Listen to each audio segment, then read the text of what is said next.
كيف تكون الخيمة؟ من لؤلؤة مجوفة، لؤلؤة مجوفة طولها 60 ميلا. الله أكبر. تخيل ما حول قصرك من بساتين، وتخيل أنك على شواطئ الأنهار، وتخيل ماذا يكون داخل القصور من الحور. حور مقصورات في الخيام. له قصور كما جاء في الأثر، قصور من اللؤلؤ والياقوت الأحمر والزبرجد. لمن هذه الغرف؟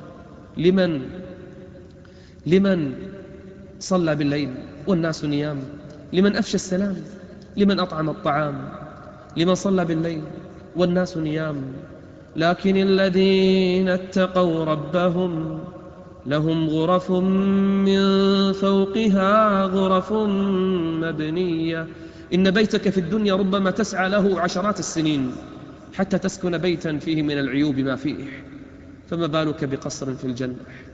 ما بالك بغرف في الجنة؟ ما رأيك بخيمة من لؤلؤة قد انتشرت فيها الحور العين في الجنة؟ كل هذا لمن؟ لأهل القيام، لأهل الصيام، لأهل القرآن، لأهل العفة.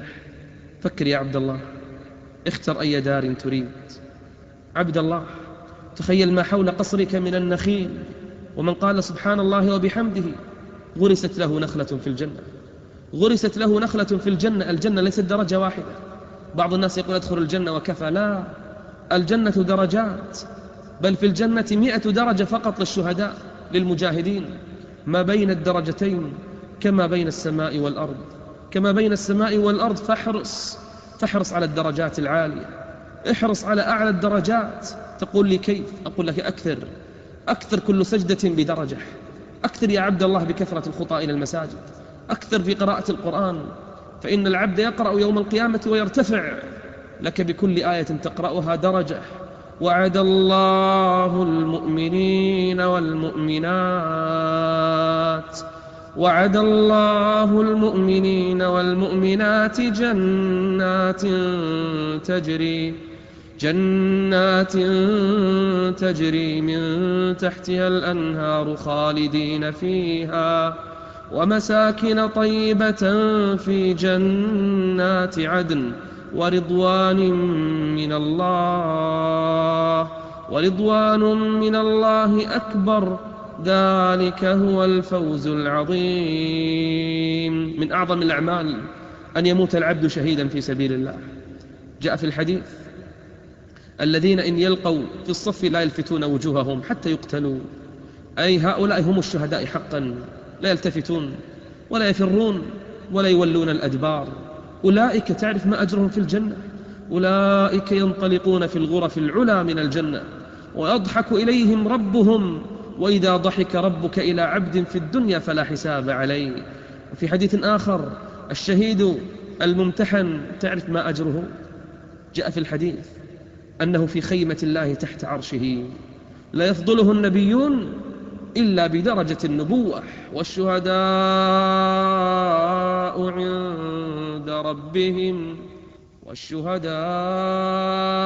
عند ربهم لهم أجرهم ونورهم. عبد الله فكر، تريد أن تحصل على الدرجات العلى؟ احرص على الحب في الله. أحب المسلمين لله عز وجل، متحبون بجلال الله، غرفهم ترى في الجنة كالكواكب. أصلح ما بينك وبين الناس. إذا عفوت عن أخيك فلك الأجر العظيم في الجنة. ضحك النبي عليه الصلاة والسلام وهو يقص قصة 2 من أمته لعمر بن الخطاب، يقول رجلان من أمتي جثيا بين يدي رب العزة عز وجل، فإذا بأحدهما يقول يا رب خذ لي بحقي من فلان، خذ لي بحقي من فلان، هذا مظلوم وذاك ظالم، فيؤخذ من حسناته ويؤخذ من حسناته ففنيت. فإذا به يقول يا رب خذ لي بحقي من، إلى الآن ما استوفى حقه، فينكشف الحجاب أمامه فيرى أمام بصره جنان وأنهار وقصور، فإذا به يقال له ارفع بصرك وانظر في الجنان، فنظر إلى الملك العظيم فقال يا رب أرى مدائن من فضة وقصورا من ذهب مكلألة باللآلئ، لأي نبي هذا يا رب؟ لأي صديق هذا يا رب؟ لأي شهيد هذا يا رب؟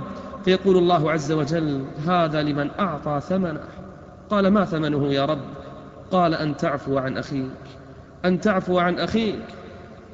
قال: يا رب عفوت عنه، عفوت عنه. قال: خذ بيد أخيك فادخل معه إلى الجنة، خذ بيد أخيك وادخل معه إلى الجنة. فقال النبي عليه الصلاة والسلام بعد هذا، قال: اتقوا الله وأصلحوا ذات بينكم، اتقوا الله وأصلحوا ذات بينكم. من أراد الدرجات العلى فليحرص على الأعمال الصالحة، يحرص على الصيام، فإن للصائمين أجرا بغير حساب. احرص يا عبد الله أن تلقى الله عز وجل وأنت تحرص على النوافل. لمن عاد مريضا أو زار أخا له في الله، تعرف ما أجره؟ أعد الله له نزلا كلما غدا أو راح، يعد الله عز وجل له كرما وضيافة له في الجنة، بيت للحمد، بيت للحمد لمن فقد حبيبا من أحبائه فاسترجع وذكر الله عز وجل وصبر، يبنى له بيت يسمى بيت الحمد. أسمعت يا عبد الله بخدم الجنة؟ أسمعت بخدم في الجنة أعدهم الله عز وجل لمن؟ لأهل الجنان، لأهل القيام، لأهل بر الوالدين، لأهل صلة الأرحام، لأهل الجهاد، لأهل العلم. أعد الله عز وجل لهم خدم في الجنة يخدموهم. ويطوف عليهم ولدان. إذا رأيت الخدم كثرتهم في الجنة كأنهم اللؤلؤ المنثور، جمالهم، كثرتهم، تنظيمهم، حسن خدمتهم لأهل الجنان، إذا رأيت إلى منظرهم عجبت منهم. ويطوف عليهم ولدان مخلدون.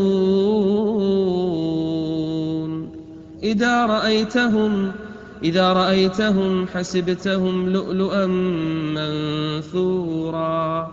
أهل الجنة لا ينامون، تعرف ليش؟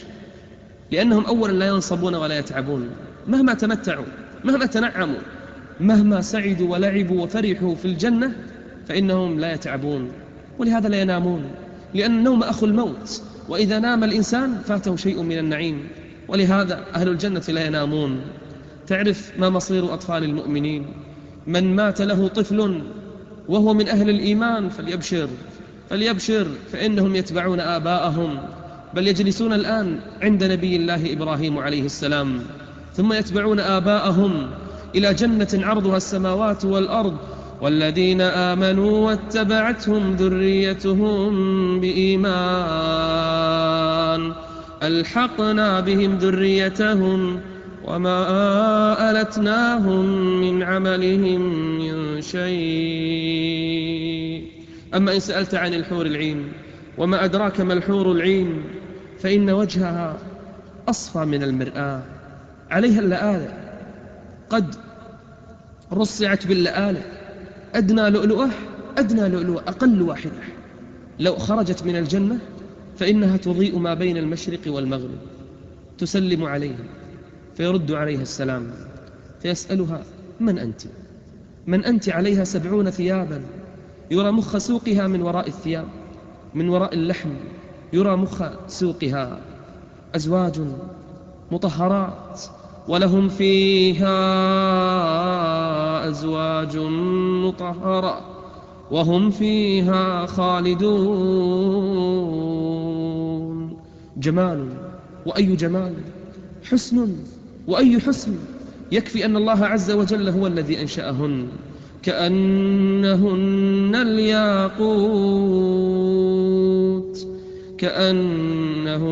الياقوت والمرجان،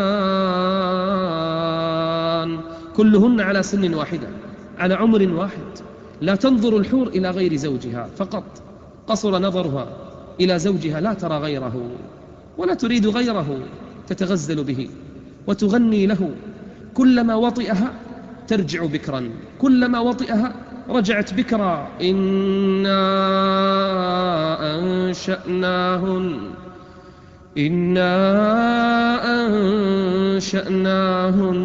إنشاء فجعلناهن أبكارا عربا أترابا.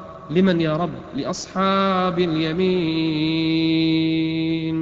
يصل في اليوم إلى 100 عذراء يجامعهن في يوم واحد جزاء لمن غض بصره، لمن منع نفسه عن الحرام، لمن تاب إلى الله جل وعلا، لمن استقام على شرعه، لمن عف فرجه. هذا جزاؤهم. كذلك وزوجناهم بحور عين. حور يغنين لأصحابهن، يغنين لزوجهن، يغنين غناء جميلا ما أحسنه من غناء. يقول ابن عباس: تأتي ريح فتحرك شجرة فيخرج من الشجرة صوت جميل، يخرج من الشجرة صوت جميل، فتغني الحور العين على هذا الصوت. فأما الذين آمنوا وعملوا الصالحات فهم في روضة يحبرون. أهل الجنة وهم يتمتعون في الجنة يرون فجأة نور يسطع في الجنة، فيسألون: سبحان الله، ما هذا النور؟ ما هذا النور؟ فيقال لهم: إنه ثغر حوراء، فم حوراء ضحكت في وجه زوجها. جاء في بعض الآثار أنها لو أخرجت كفها لافتتن الخلائق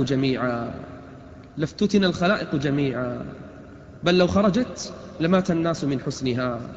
هم وأزواجهم